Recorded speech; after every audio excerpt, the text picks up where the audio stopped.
convient de rappeler que la modification de la charte des partis politiques et du code électoral, pourtant annoncée par le régime de la rupture comme une réforme salvatrice, a conduit à l'organisation des élections législatives exclusives, a conduit à des arrestations massives, à des violences électorales et post-électorales. Ainsi, le Parlement monocolore, installé dans le sang, est confronté à un défaut de légitimité, car ayant été désigné par moins du quart du corps électoral, et vous le savez, plusieurs acteurs politiques de l'opposition sont confrontés à des ennuis judiciaires pour les motifs politiques. C'est donc dans cette atmosphère délétère que notre parti, Force Kori pour un Bénin émergent, a envie de contribuer à juguler l'impasse politique, à décrisper la situation tendue que traverse notre pays et pour favoriser le retour dans leur famille de nombreux prisonniers et exilés politiques, a décidé, dans un sursaut patriotique, de participer au dialogue politique. Mesdames et messieurs, la participation de FCBE au dialogue politique s'inscrit dans une démarche de pacification et d'apaisement du pays, une démarche de recherche de solutions réalistes et réalisables à court et moyen terme, et c'est pourquoi il a soutenu l'organisation à bonne date des élections communales et l'organisation des élections législatives anticipées pour écouter le mandat des députés de la 8e législature du Parlement dont la légitimité est contestée. Tout autre mobile ne serait que pure affabulation et manipulation. Aujourd'hui, le parti FCBE se désole et s'indigne que le comité technique d'experts soit allé au-delà de l'esprit de la lettre des conclusions du dialogue politique en proposant, entre autres, une révision de la Constitution et l'institution d'un poste de vice-président. Du haut de cette tribune, le parti FCBE, par notre voix, désapprouve le projet de révision précipitée et unilatérale de la Constitution. La révision de la Constitution ne fait pas partie ni des points ayant été débattus lors du dialogue politique, ni des recommandations issues du dit dialogue. Il ne pouvait en être autrement dans la mesure où le format choisi par le chef de l'État limitait les débats aux lois conflictogènes que sont la charte des partis et le code électoral.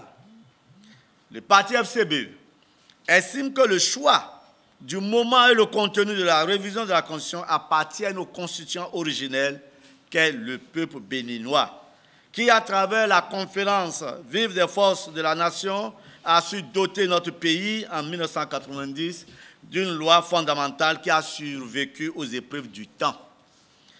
Pour le parti FCBE, la priorité aujourd'hui, c'est l'apaisement et la pacification du climat politique à travers la libération des prisonniers politiques, le retour des exilés et l'organisation des élections générales anticipées au nom du consensus national.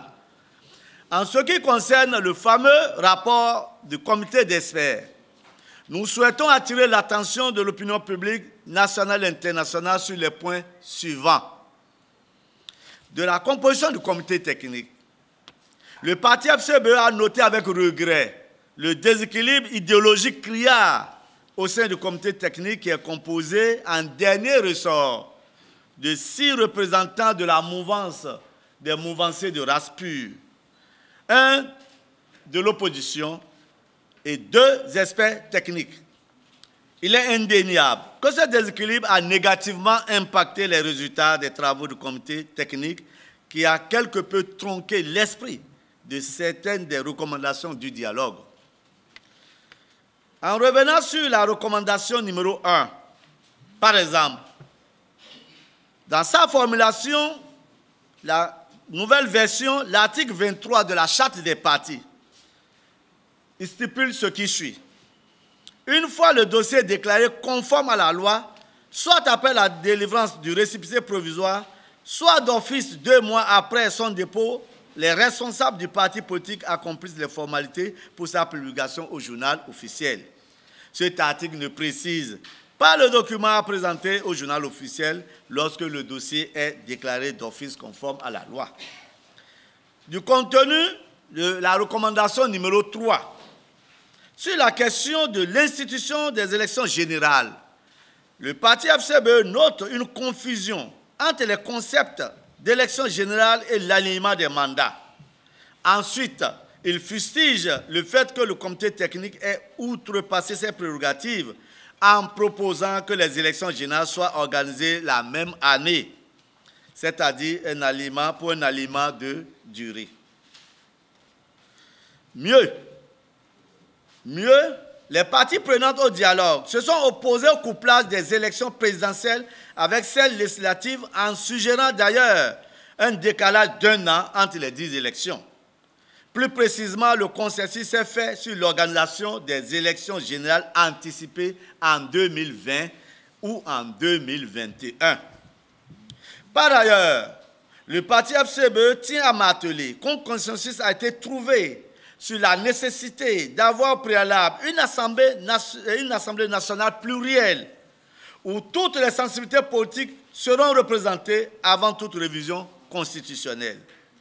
Il est alors inexplicable que le comité soit allé au-delà des conclusions du dialogue en proposant une révision à l'étape actuelle des choses. Au demeurant, il est crucial de souligner que les hypothèses posées dans le rapport des experts n'appellent pas à une révision immédiate de la Constitution, si tant est qu'il projette les premières élections générales en 2026. En tout état de cause, le parti FCBE souhaite rappeler, comme il l'a spécifié dans son mémorandum déposé au présidium du dialogue politique, qu'il souscrit à toutes les modifications consensuelles susceptibles de rendre plus opérationnelle l'application des textes, sauf, je dis bien sauf, celles qui pourraient induire une révision constitutionnelle.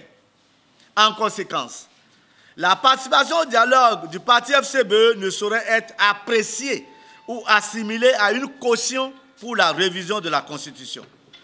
Il décline donc toute responsabilité liée à cette manœuvre engagée par le pouvoir en place.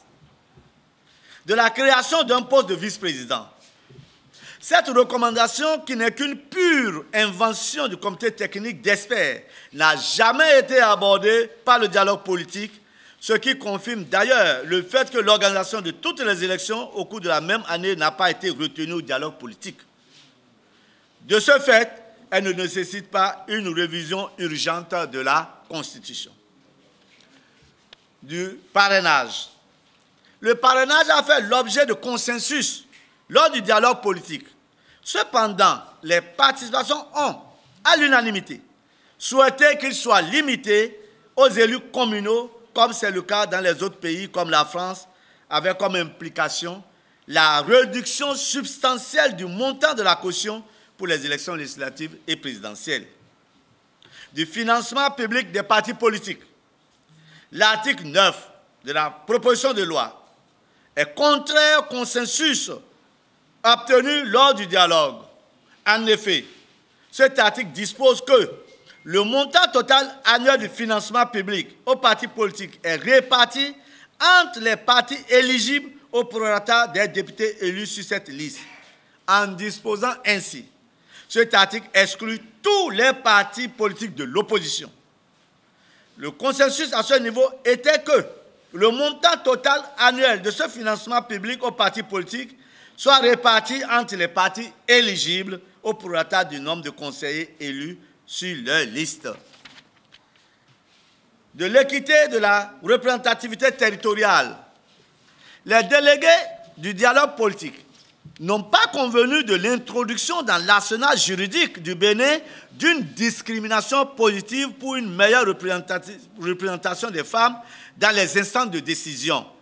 Le parti FCBE n'a jamais souscrit à cette démarche pour justement éviter la révision de la Constitution en son article 26. En revanche, la révision du nombre des sièges des députés à l'Assemblée nationale, en tenant compte du dernier RGPH, et l'actualisation des nombres de conseillers communaux a fait l'objet de consensus. Les mesures prises à cet effet par le comité technique laissent à plusieurs égards des éléments de frustration, notamment au niveau de la prise en compte des résultats du dernier RGPH. En effet, plusieurs départements se sont retrouvés sous-représentés par l'introduction d'un biais dans l'application de la règle de proportionnalité. Il s'agit des départements ci-après. L'Atlantique, 14 au lieu de 15. Le Borgou, 11 au lieu de 13. La Liborie, 8 au lieu de 9. En revanche, certains départements sont surreprésentés par une bonification arbitraire du nombre de sièges à leur affectés. Il s'agit des départements ci-après. Atakora, 9 au lieu de 8. Littoral, 9 au lieu de 7. Mono, 7 au lieu de 5. Le Zou, 10 au lieu de 9. Dans une démarche de recherche d'équité, il est inconcevable que certains départements bénéficient de bonifications pendant que d'autres sont sanctionnés. Cette situation, qui ne date pas d'aujourd'hui, est source de frustration et de conflit et doit être corrigée pour éviter des considérations pernicieuses. De l'implication des représentants de l'opposition dans le processus de mise à jour de la LEPI. La conséquence de la mise en place d'un parlement monocolore, c'est que l'opposition ne peut être représentée au sein de cette institution centrale du processus électoral. C'est pourquoi les FCBE, au sein de les FCBE ont exigé et obtenu la mise en place d'un mécanisme devant permettre la participation des forces de l'opposition au processus d'actualisation de l'EPI. Malgré ces exigences, le constat est que le processus suit son cours sans tenir compte de ce consensus. Des points de consensus occultés par le rapport final du dialogue et par le rapport des experts. Le dialogue a également abouti à d'autres points de consensus qui sont passés sous silence, aussi bien par les rapports du dialogue que par les experts du comité technique. Il s'agit entre autres de la représentation de l'opposition dans les instances de régulation. En tout état de cause, le parti FCBE réserve son adhésion sur les conclusions du rapport des experts chargés de mettre en œuvre les recommandations du dialogue politique en ce qui concerne tous les partis relatifs à la révision de la Constitution. Met en garde l'Assemblée nationale contre tout passage en force ou toute tentative de révision non consensuelle et opportuniste de la Constitution à dessein de confiscation du pouvoir. Suggère au chef de l'État de prioriser la mise en œuvre des mesures d'apaisement avant toute autre mesure au nom de la paix et de l'unité nationale.